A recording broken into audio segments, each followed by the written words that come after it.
Welcome everybody for our weekly shiur. And a lot of people are uneased about the situation, the not knowing, and people are fearful. And maybe we'll use this week's parasha not only to talk about the parasha, but also to try to calm you down a little bit. So this week's parasha is Parashat Tzav. And in our parasha, it talks about many things. As we said before, the whole entire Sefer Vayikra talks about korbanot and so on and so forth. But parasha talks about many things. And we're going to start slowly introducing some problems that we had, some issues that we had, and how we learn from this. It says, וידבר השם אל משה לאמור, צב את אהרון ואת בניו לאמור. Hashem spoke to Moshe, command Aaron and his sons to say, Zot Torah ha'olah, this is the Torah of Korban Olah. And what is that? Hi ha'olah al mokedah al hamizbeach kol halayla. That is the sacrifice that goes on the fire, on the mizbeach, on the altar all night long, until the boker. Ve'esh hamizbeach tukad bo. And the fire or the altar should be burning by it.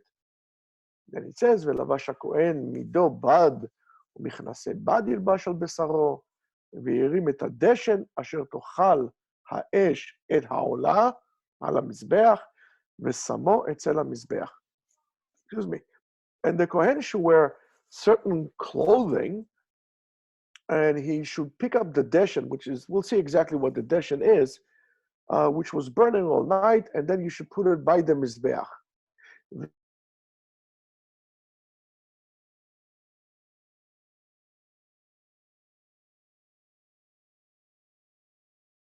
פיגול יהיה, והנפש האוכל ממנו עוונה תישא. Then it talks about something else, about eating a zevach shlamim on the third day. And a person who brings that zevach shlamim, it's not considered to be appropriate. It's going to be pigul, and the person who eats from that is going to be a sin from them. So the ashes that stays on the mizbeach without any kind of chayut, it's just ashes. We take a part of that and we take from that trumat hadeshen at the beginning of avodah of the day. They're starting the day by taking the ashes of what we burned at night. So it's a fascinating point, and one interesting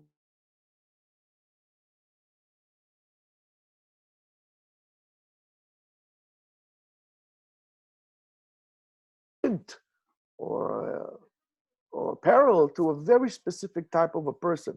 There are other types or other things to learn from that, but specifically that. And let's start with that. He says it's a hint to a person, and I'm using his word, shekalta mimenu kol chayuta kedusha, that doesn't feel any sense of holiness, any sense of spirituality, of hope. Michol makom lo yomar Yoash. Don't give up. Ela yesh zmanim, there are certain times which are associated with chesed, that even people who are completely not spiritual, who are completely even not observant, have their time, have their opportunity to come.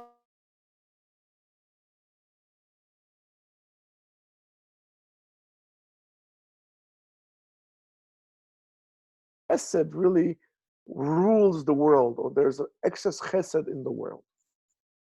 Just like the Turumat HaDeshen that comes only in the morning, and we call it Chilat Avodah Deima Mahu Zman HaChesed. And the beginning, the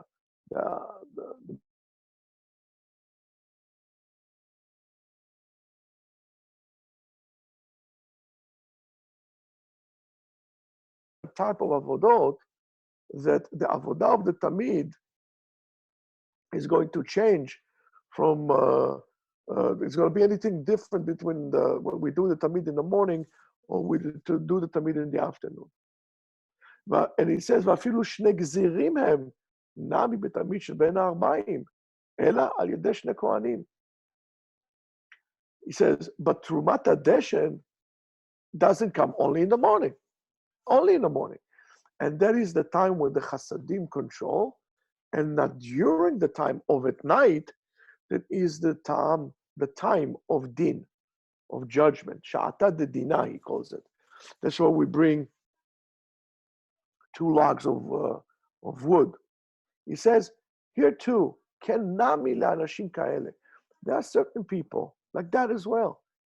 And they also have their opportunity to come closer. Remember, we said korban mishun karov, closeness. So they have time for that as well.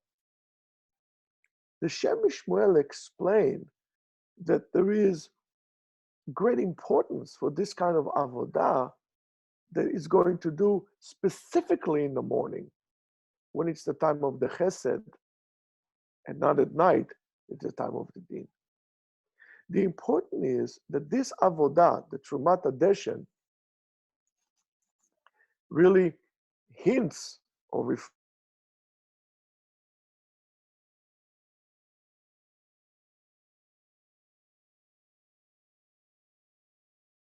even a drop of holiness in him or spirituality in him.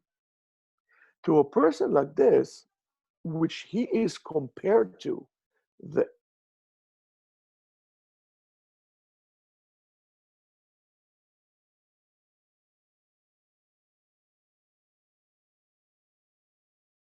very susceptible to a point of depression or giving up, because he realizes that he's so far from Hashem, and he says, there's no hope for me.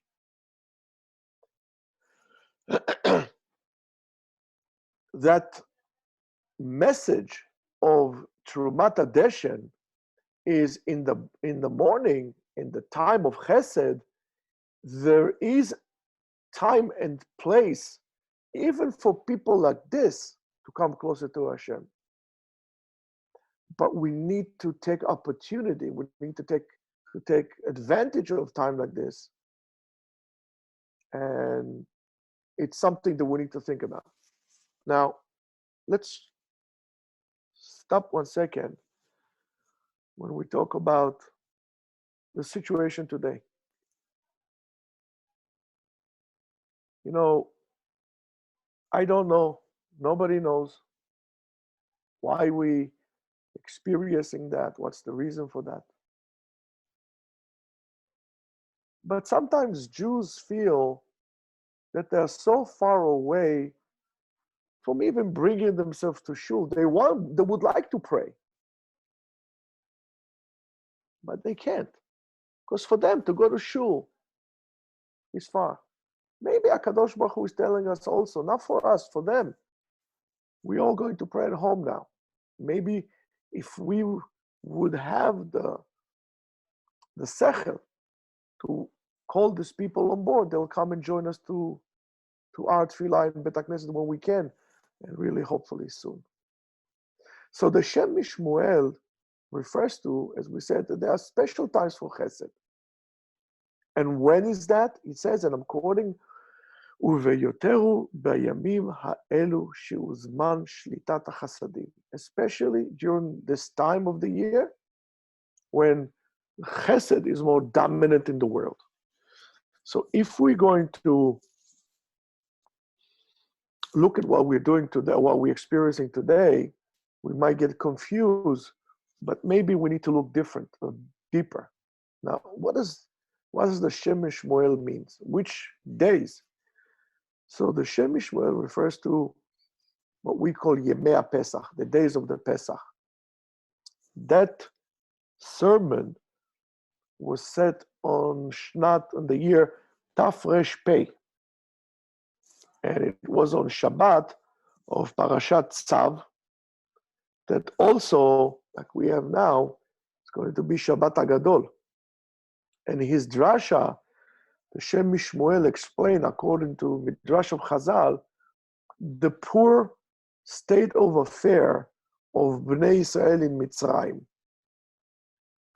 He refers to them that they were ke'ubar b'me'ei be'ema, like a fetus in the womb of a beast. כמו עובר שעדיין לא ניתנה בו הדעת כדמיון זה היו ישראל.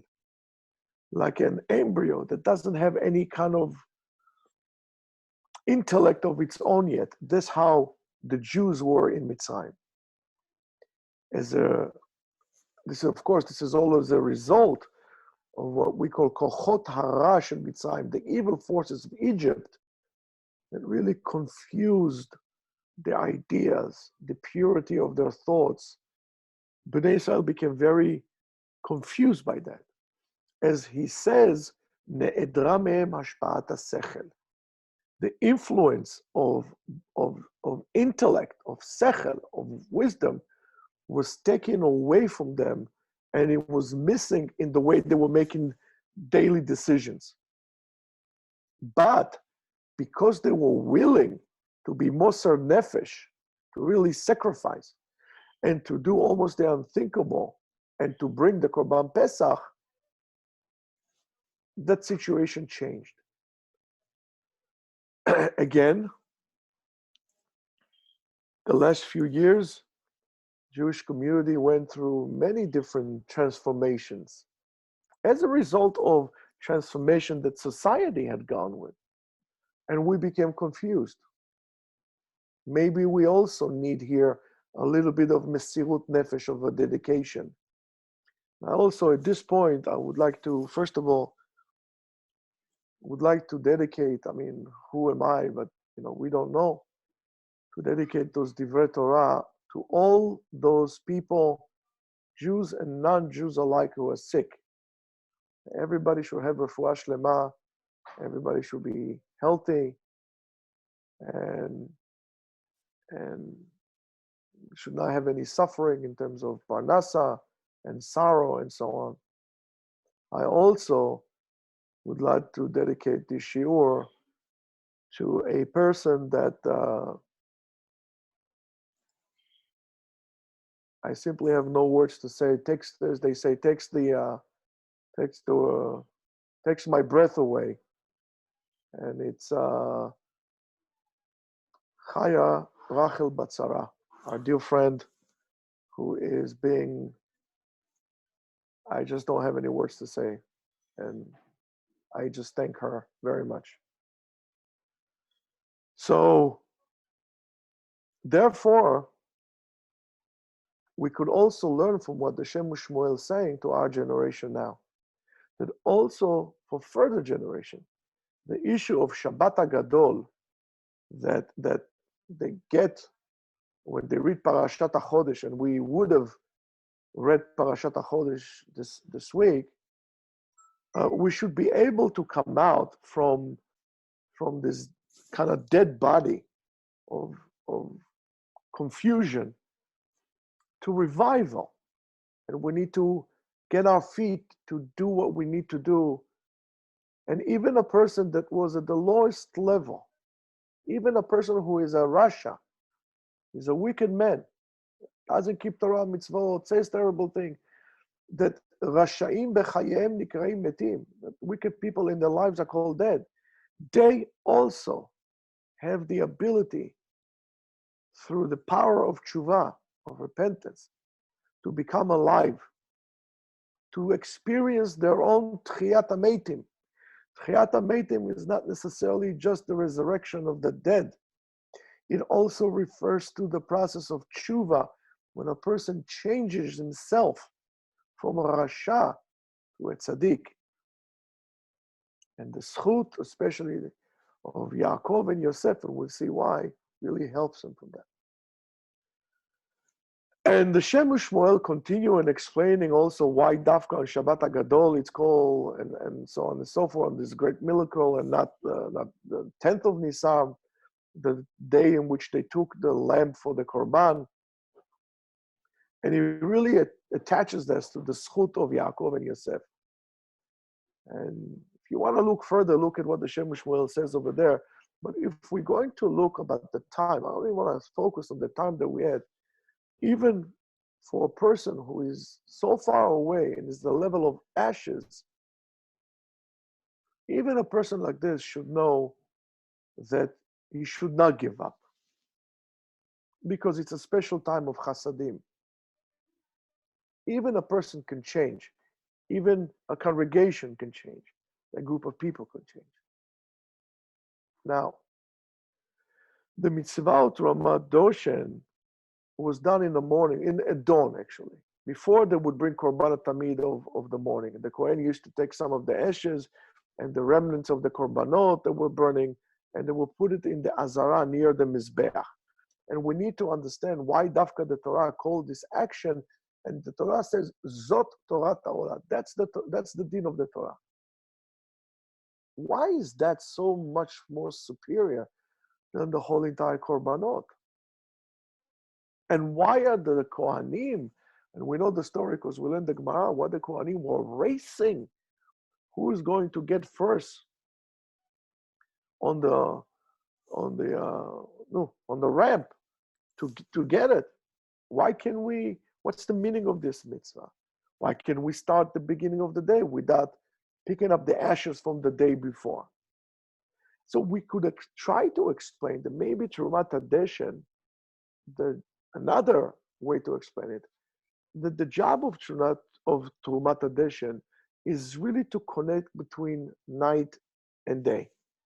To take the deshen, the old ashes from whatever is left of yesterday's fire, to lift it up before we start to do the avodah of the day. And by doing so, we show the connection that should be between what was to what will be.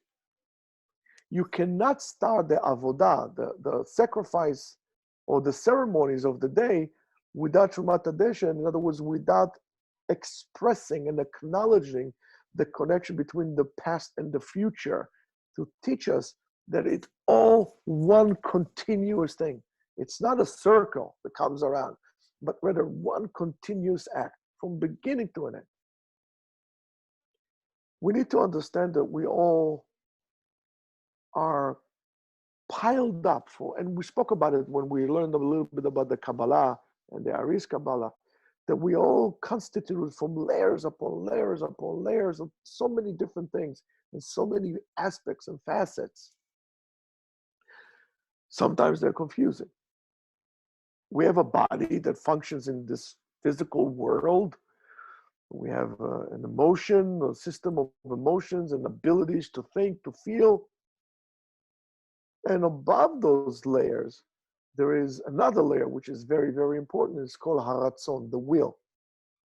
And that directs the whole existence that we go through, the whole essence, and actually gives it meaning, haratzon, the intent.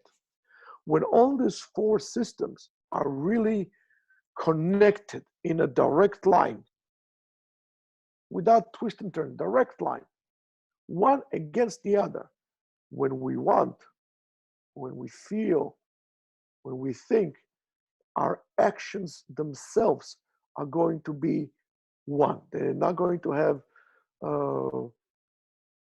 ripples and ups and downs, or it's not going to be choppy, and we're not going to have doubts. It's going to be straightforward. I know exactly what I'm doing. And there's no difference between my ideology and my actions. It's straight. When we do that, we actually experience something, and some people call it bracha, which is a bracha. We feel that we're in joy, in balance, in a flow, whatever you want to call it, or maybe all of the above.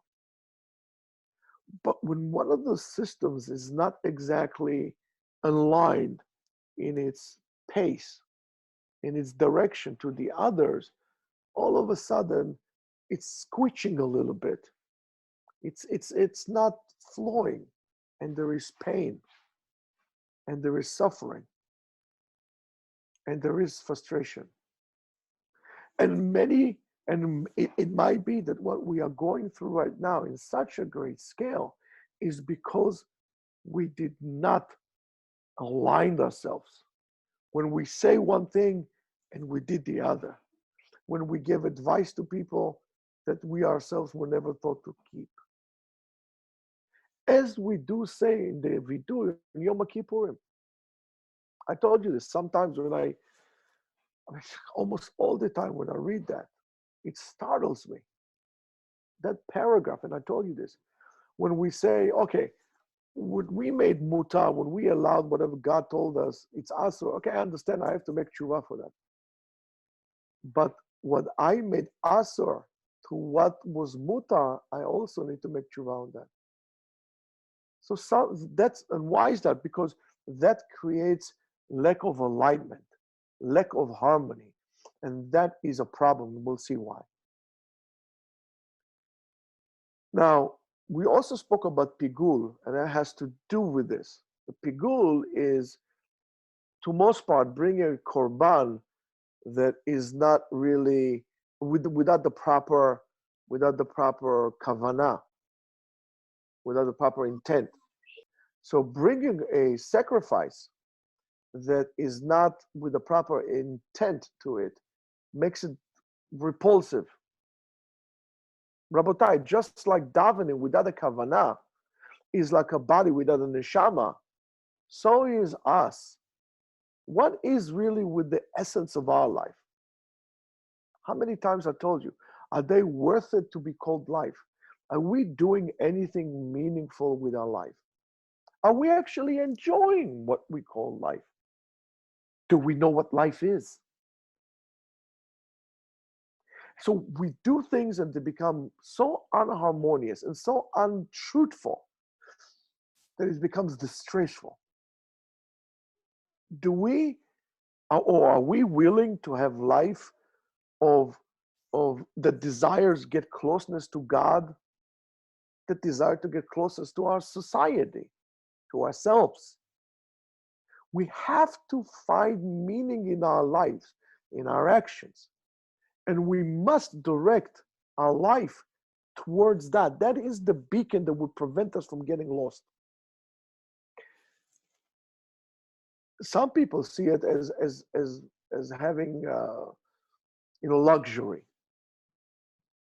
You just get up and do what you need to do, go to work, provide, blah, blah, blah. Don't ask too many questions. When it's time for you to retire, you retire. It's a luxury. But really, this is really a fundamental demand and a necessity to every person, wherever he is, to have balance in his life, and even more so, to have meaning. You cannot have balance in your life without meaning. Now, the Torah also in this parasha says few things. It mentions blood so many times. So many times. So what's this? Oh my goodness, I wrote so much. And so therefore, what is the issue of blood? The Torah says us few psukim here, called nefesh asher tochal dam v'nichreta nefesh ha'i me'amea. And any soul which would eat blood, and it should get cut off from its people. And then it says, rak chazak, just be strong. Vilti echol et adam. Don't eat the blood. Why? Ki adam hu nefesh, because the blood is the soul. Velo tochal hanefesh im habasar. Lo tochlenu. You should not eat the soul with the flesh. You should pour it on the water, on the ground like water. Then it says, Lo tochlenu, why? Lemaritav lecha, it's going to be good for you. Levanecha, acharecha, for your son, for your grandchildren. Ki ta'aseh hayashar be'enei Hashem. Because you're going to do what Hashem wants you to do. So I'm going to tell you, what's the big deal to really eat a little bloody steak? What's so horrible eating a little bit of blood? Some people make a whole pudding out of it. The people, what kind of stuff? So it's not something that we came up now. We did not discover America, and this question has a longer beard than I do. And the Rambam sees, for example, the prohibition of eating blood as a part of an overall complex of different prohibitions that have to do associated with idol worshippers and their way of worshiping. Rav Kook see with that a certain hint to become a vegan or vegetarian. The Ramban, Nachmanides, see with that as a prohibition that came to balance, especially after they gave the permission to eat or to switch their diet from being vegans or vegetarians should I say, to carnivores after the Dora Mabul. So if we look to our discussion now at the way of the Ramban, let's try to understand the parasha according to him.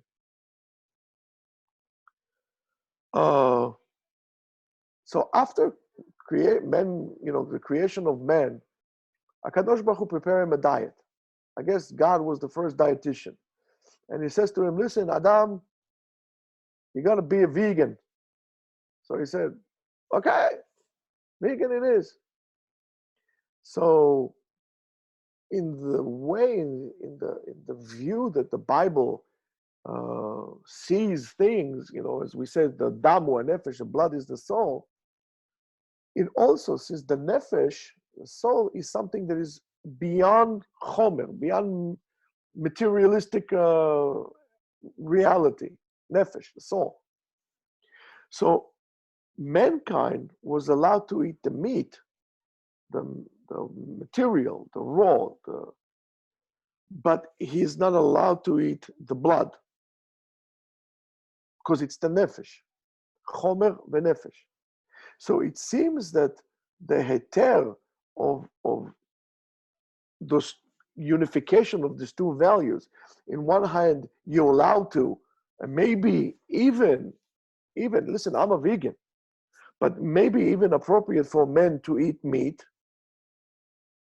So it's a contradiction. It's like, how do you do this? So therefore, on the other hand, we have, you're not allowed to eat it, and it's not appropriate for you to eat animals, because after all, we also are animals, right? So how do we manage this? So here comes the Torah and helps us. It gives us a tremendous principle that there are situations between two different values, great values, and it's impossible for both of them to coexist and to live side by side. So in this case, it is more appropriate to hold on to the value that is not a synthesis, but rather strengthen the situation or a situation that can really compile from both ends together. So on one hand, you cannot eat, you're allowed to eat meat. On the other hand, you were supposed to be vegan. So how do I balance between the two? Very simple. Eat the meat, don't eat the blood. Find a way that don't become too to the left or too to the right. Try to find a way that would combine both sides or most of them in order to create a balance. Listen, of course, there is a price for that. The price is that you're not going to have one value who is going to be fulfilled completely. But there is a reward for that, reaching a certain optimum in the limitations of the boundaries that mankind is allowed to, which is the prohibition of eating blood, right? Or eating the meat with the blood. And therefore, that solution is eat the meat without the blood. And that will have to compromise on the prohibition of or the concern that we should eat meat, and by doing so, hurting animals. So you have to give. In other words, you have to negotiate. Now, balance in the world, and especially in our world, the world of desire, of ta'ava, is really a must in order for us to eradicate the bad part of the world.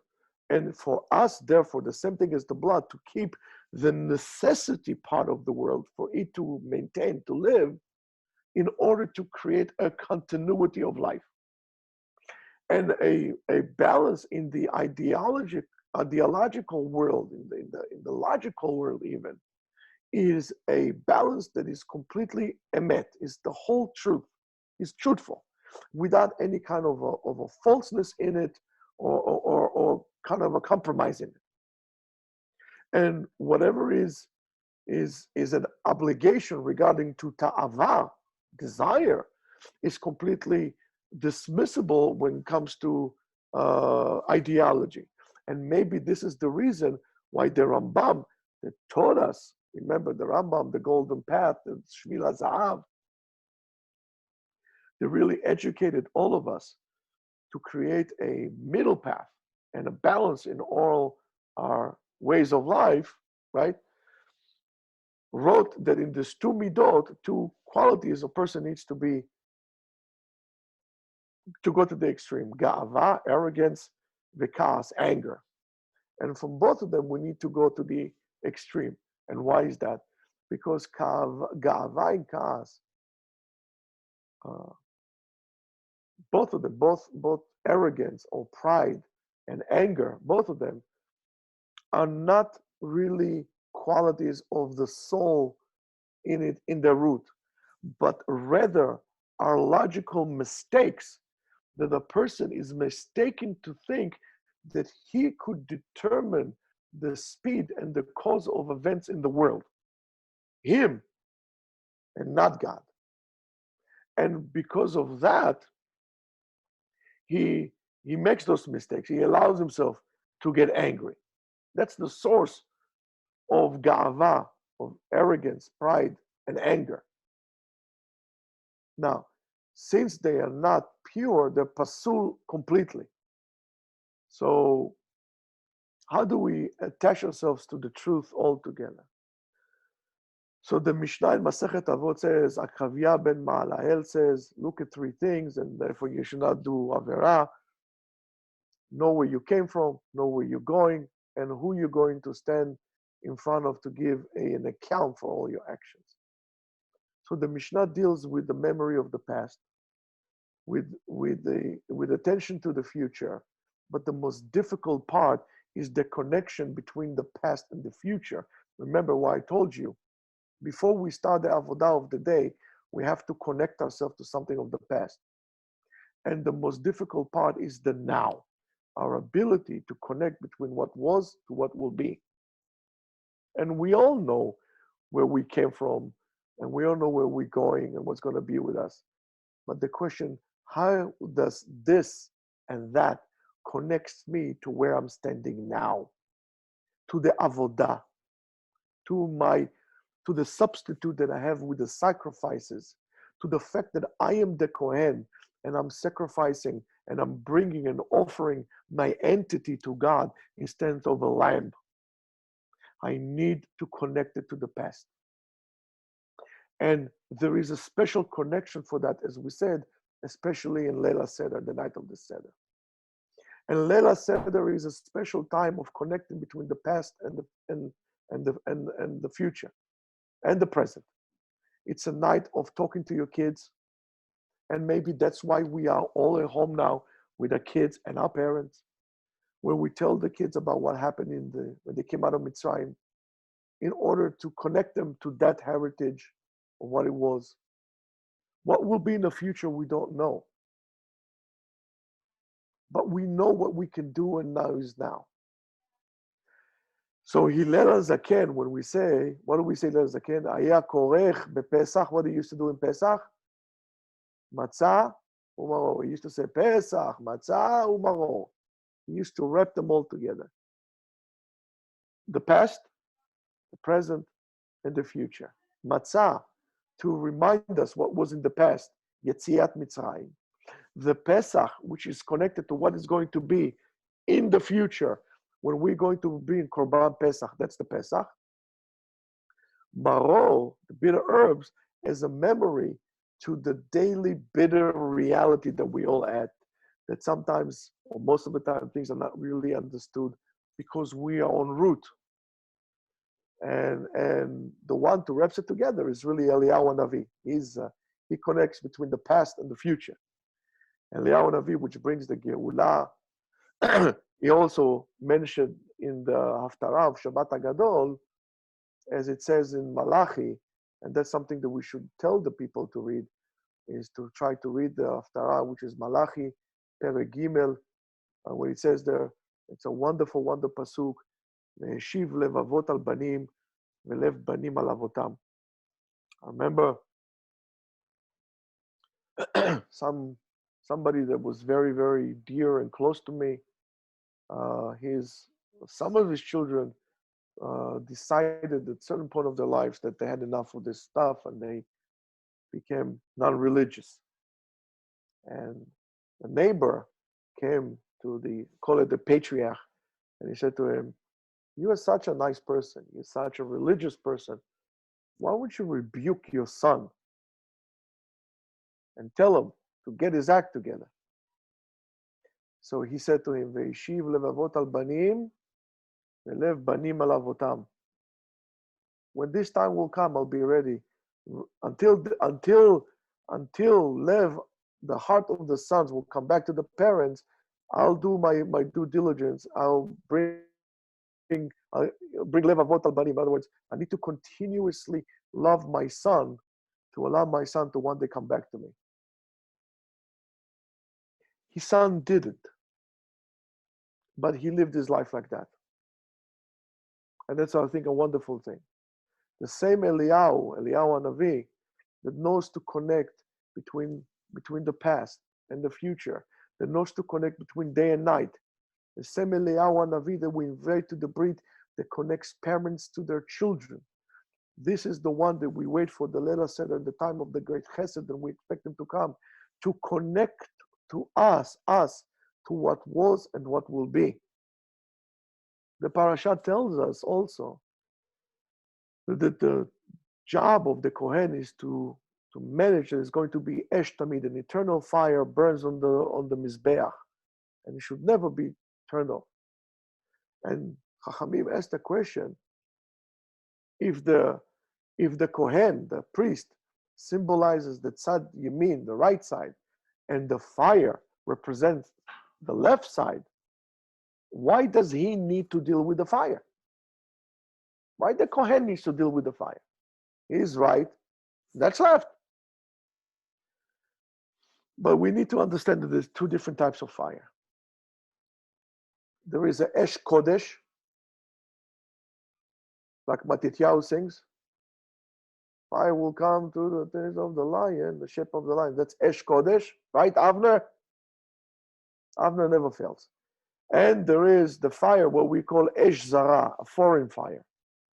That Esh Zara is the fire that sets on when we enter Midat Adin, when there is anger, when there is frustration, when there is depression, when we is giving up, Yeush. This is the fire that comes and burns us all. These are the fire that controls us and really destroys us internally, consumes us internally. How can we deal with such a fire? It's impossible. So the answer is by Esh Kodesh, by a holy fire, because it says Esh Tamid Tukat ala Mizbech lo tichbe. In the spiritual world, there is an altar that the fire, a holy fire, is burning on it all the time. The same fire that is burning in our bones, that makes us do things for the better, for the greater good. The fact that helps every Jew connects, to give, to call, even when the chesed, the only chesed you could do now is to pick up the phone and call your friend. We still do that to cheer people up. That fire of doing good, of helping others, That is the fire in which we are dealing with. That is the fire that could overcome the fire of the the foreign fire that consumes us. Almost like a fire that comes that it's so great that takes up all the oxygen. That is the good fire that consumes and finishes with the bad fire. When we doing things, when we have a meaning, when we are connected to our past for the sake of the future and for the sake of those of us are here. That's something that we must remember. This is a fire that we as the Kohen need to bring it. As long as those korbanot that we bring from ourselves, sacrifices that we do, that we are willing to give from ourselves, those korbanot go up to heaven straight out. By this excitement, the fire is the itlahavut, the excitement to do, to help, to give from yourself, without feeling that, why should I give somebody? I'm not going to have it. Instead of asking that, a person should say, how can I not give anyone and he not to have it? I want to give. Each and every one of us has something to give. Whether it's jokes, you can tell people jokes, you can make them feel better, do things for them, whatever that is. That is the fire that we are looking for. This itlahavut, this excitement, will help us eradicate whatever is happening around us now. And especially in this time. So you're going to tell me, this is time of Deen now. What are you talking about? I'm going to tell you, no. If this would have happened any other time in the year, we would not have, Chas v'Shalom, been able to deal with this. But HaKadosh Baruch Hu is helping us. Maybe Chas v'Shalom there was Midat Adin, but HaKadosh Baruch Hu unleashed it on this time now, when it's time of Chasadim, when there is greater ability for the Chesed to overwhelm. So we can take this Hitlahavut, and with this Chesed, we can bring it up. With this Chesed, we could see the great Chibur, the great connection of night to day, of Trumat HaDeshen. That's why the Kohanim were running up the ramp, to be able to connect the day to the other. So it will be a continuing act of kedusha, of holiness, of balance.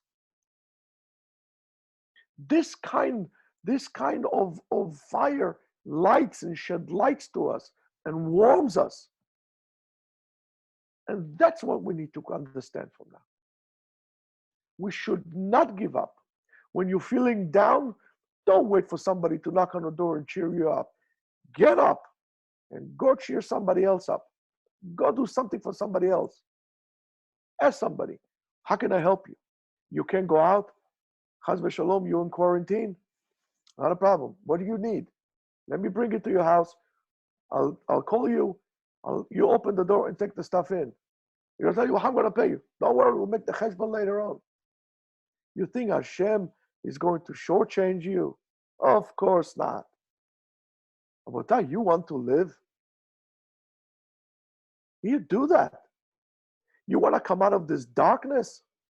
What do we say in the Haggadah? Ta'ir ka'or yom chashchat laila. You're going to make daylight in the darkness of night. How are we going to bring light into darkness? By doing those things, by giving people hope, by finding the meaning. Now you understand why all this time you were practicing and you were listening and you were learning for times like this. This is when you should take your Torah and let your Torah shine in you. This is when you let everybody see what a Ben Torah is all about.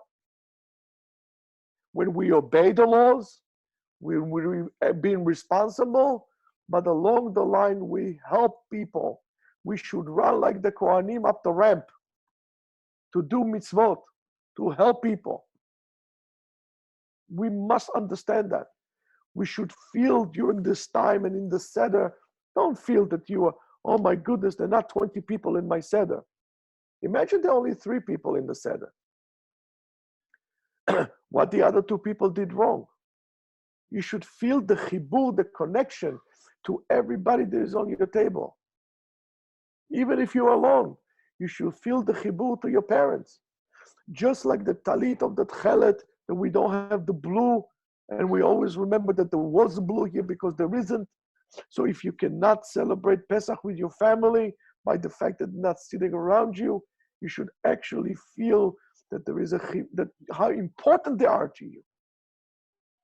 You should see the importance of these people in your life, and the importance of your friends, and the importance of a shul, and the importance of coming to yeshiva and learn how important it was. Be'ezrat Hashem, we're going to come out of this by doing this. Actually, we're going to come up from that stronger. And we'll be able to be mechazik with the fire that we're going to create. We'll be able to burn everything, any enemy, whether it's small or big, that comes out. The fire of Kedusha will be able to eradicate all of this. And together, Rabotai, it's not late. I am still hoping and praying that Be'ezrat Hashem, even this year, will be able to bring Korban and eat Korban Pesach in Yerushalayim, and together we'll be able to see Bebiat Mashiach Tzidkenu, together with Kol Am Yisrael. We'll see the Geula, we'll see the redemption. Amen. Ken Yeh Ratzon.